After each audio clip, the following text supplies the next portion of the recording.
Manipur ki National Highway de irang yamna kanba mafamda free movement lehanbagi damak PM Modi amadi BJP Central Leader singna CM Khemchand da thagat phongdokre ngarang Delhi da BJP leader sing meeting tawbada Manipur ki wafam puthokladuna CM Khemchand da BJP leaders mayamna thagatkhre thauna happy khe Manipur da makhatana santi purakpa ngamlabadi CM Khemchand da Best CM Award pinabasu BJP High Command khanaba lai haide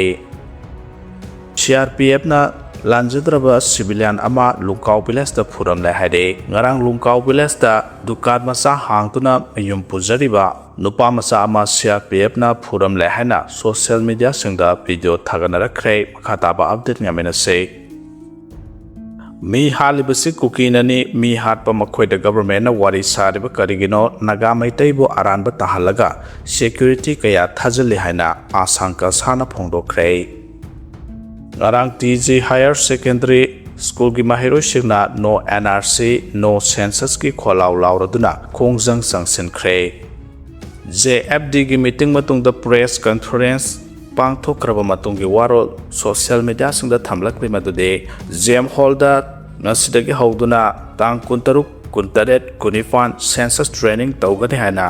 langak na tawribasi khudakta lepiu na trabade afafata ki daita masana pujagada bane haina phongdorakle ani subada no NRC no census haina thabase yumgi thongan da thetpiu haide ahum subada athubada JFD na state wide mass movement ama laktholakpada miyam support tawbiu haina JFD ki maikaidege thamlakre haina social media singda thaganarakle MLA Paulelal Haukipna photo ama thagalamlaga kakthakibagi social media singda viral oirakle akopa marolda laimakhongda maitegi yummari mai thabada mastermind oikiba jailda lairiba ke lobum hariba miyoi ase MLA Paulelal Haukipna unakhe unaba numit aduda kaminakiba photo adu Paulelal Haukipna social media da upload tawramaga amuk kakthakre hari masigi baram karigino haina social media da miyamna hangnarakle Churchandpur dagi khulai kya phangkhre haide security force singna sathaba search operation amada Churchandpur district ki Ol Nabil amade Nepali basti na singba forest ki area dagi yamlaba khulai phangba ngamkhre search operation adada security force singna phangba ngamkhraba khulai sing adade MM81 ki Chinese mortar ama pompi ahum explosive ki masa kg ani MM39 की कापा यारिबा नोंमै मारू Singh empty case daruk MM5.56 की empty case मापन pompi cell ani चौरांगना meter तारामुक सांगबा cordex wire measuring की पोलम Singh detonator मरी BPJ harness ani helmet ahum ballistic helmet ani jungle suit tarani thoi civil suit nipana Singh बने हारी ngarang ahan kapna bagi thodok thokhiba taphau Kuki amadi taphau Liangmai khulda Manipur Police Cobra Battalion CRPF Mahila Battalion CRPF yauna cordon amadi search operation sathakre loinana khulai kyamarum phagatkre hare phagalaba khulai singadode SBBL gun ani 12 bore light round humudraga nipan 12 bore empty case tarama thoi .22 ammunition amadi AK47 ge empty case 12 bore cartridge bell ama set of charger ama vehicle registration plate ama empty steel military surplus ammunition container amani haide loinana bunker ahum su thugai khre taphau Kuki gi da bunker ani loinana taphau Liangmai gi da bunker amani haide Ukhruldagi Warlation A Simre New Delhi the Badminton World Federation Championship ki technical official oinaba khalakle Kuki Women Organization for Human Rights Kohorna Sisipur District ki IDP singi Relief Assistance amadi Direct Benefit Transfer DBT ki khudong saba kakthatkiba hantahankiba amadi discontinue tawbagi threaten tawrakpagi thawong akanamo ongda condemn tawrakle Kohorna thamlakliba sarkar ki khudong saba fangnabagi registered IDP lising taramanga samriga somna mapan ki manungdagi eligible oiba family member ki masing hantahan kiba registered IDP lising ahunga sama taramapa lokthokhiba loinana relief camp ta leitaba lanjanarakpa member lising mari mathakta relief camp ki khudong saba phanghandaba palakle makoi su May 3, 2023 ki irang asidagi lanjanarakhibani haide Kohorna sarkar da kanna warol kya thamlakre madode अहानबदा अथुबदा eligible camp IDP सिंगी DBT अमदि relief assistance हंथाहनखिबा होल तौखिबा अमदि left हनखिबा खुदिमक रेस्टोरेशन तौगदबने हाइरे अनिसुबदा अथुबदा एलिजिबल ओइरबा रजिस्टर IDP फैमिली सिंग रिलीफ असिस्टेंस पीनबा हापीगदबने अहम सुबदा कैम्प लेतबा मरिमतागी युमदा लांजनरिबा IDP सिंगसु रिलीफ असिस्टेंस फंगनगदबने हाइरे मरी सुबदा हाई कोर्ट के डायरेक्टिव की मतुंगिना नन कैम्प IDP सिंगी रिलीफ असिस्टेंस की सेंफम अदो May 3, 2023 दगी इफेक्ट होगदबने हाइरे मंगा सुबदा DBT अमदि रिलीफ असिस्टेंस सिंग फाइनल सेटलमेंट नत्रगा तुंग कोइना चनबा याबा सोल्यूशन अमा फंगद्रि फावबा पीगदबने हाइरे अरोइबदा तरुक सुबदा रिलीफ रिहैबिलिटेशन अमदि रीसेटलमेंट मेजर्स खुदिमक डिजास्टर मैनेजमेंट एक्ट 2005 की मतुंगिना इम्प्लीमेंट तौगदबने हाइना कोहर की माइकैदगी चेरोल अमा थोरक्तुना खंगहलखरे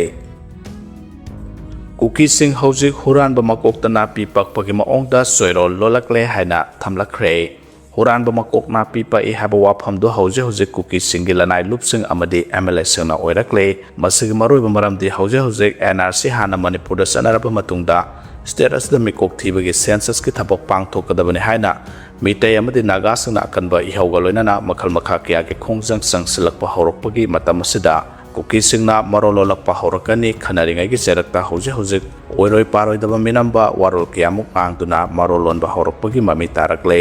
असिगुम्बा कयासि मखोइना सथरगलबसु मणिपुरदा निंगसिंगबा थोक्तरबा मतमदगी लेमिनरकलबा येलौमी सिंगना हौजिक संगसिलिबा खोंगजंग असिदगी खोंगफम अमता हंदोकपा तौदना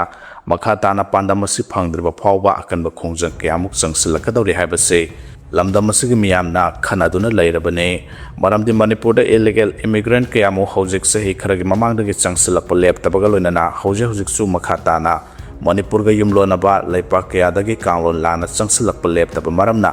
लमदम असिगी येलौमी सिंगना स्टेटस द NRC अपडेट तौदना मिकोक थीबा यारोइ हाइबा खोंगजंग असे इंडिया लेंगाकना डिमांड असी पीद्रिबा फावबा हनबा याद्रे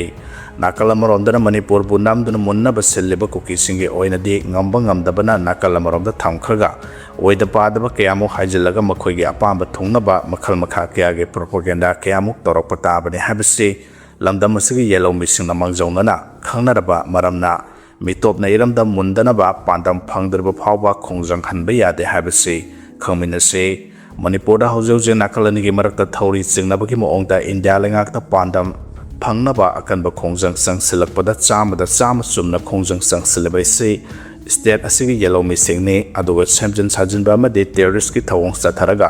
मखोगी अपांबा फंगनबा खोंजंग संगसिनबा कांगबुना कुकी नार्को टेररिस्ट सिंगने हाइबसे असिगी मणिपुर लेंगाकना अमदि इंडिया लेंगाकना खंगना खंगसिनदना मतम सांगना लेरकपदगी ngасidi स्टेट असिगी येलो फुरुकी मियामना पेंदबगी सांग खमथेंगना वांखतखरे हाइबसे amam angan khairiba mapu manadi soidana uramlagani amadi khanglamlagani khalle amaboiro Manipur lengakna state asigi yellow missing diban asi asumbani haina khalabasu center lengakta kanwa wafam thamba ngamdabadagi state asigi miyam maruina yellow missing da awan sai thengnang hanbagi matam sangdorakpani haibasisu lamdam asigi yellow missing na khangnari adubu haukibana haukiba oirabasu Manipur da NRC hana update tawhalaba matungda census pangthoknaba angamba thakta ngasigi Manipur lengakna honadrabade ngasigi state asigi MLA minister singi laibak tamba ngamdabagi phibamda lerakpa yai khali haina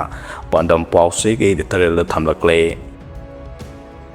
Tarani Thuishuba Manipur Legislative Assembly gi Nipan Suba Session September Ani dagi hauraga tareta loigane sitting ahum laigane September Mari dagi taruk phawba suti oigane haina thamlakre loina na masigi matang da MPCC gi Kemega Sandrana warol kya thamlakre ngasi si Assembly gi Business Advisory Committee Assembly aunabagi damak amasung matam lepthokpagi mayam aikoi meeting tawbani asi Business Advisory Committee da Assembly tawbagi numisi numit humni khakta 3 days numit 3 days da su amu only koigi question debate tawya masi 2 days khakta oiba aduna masi leiriba leibaki situation sida yamna tenba mifamama oina tawbase masi yaningtaba Congress Party ki side gi yaningtaba Dyson note meeting to the P maramdi ꯍꯧꯖꯤꯛ ꯂꯩꯔꯤꯕ ꯂꯩꯕꯥꯛꯀꯤ ꯁꯤꯆꯨꯋꯦꯁꯟꯁꯤꯗ law and ꯑꯣꯔꯗꯔꯒꯤ ꯑꯗꯒꯤ ꯂꯩꯔꯤꯕ NRC before census operation ꯂꯣꯏꯅꯅ border area territorial exchange tauba asinachingba then IDP singi rehabilitation ki wafam mayam si house sida khanabagi tanja si yamna tena phangba adi mathakta department mayam si khanaba nainaba si masi karwaina numidi di khakta da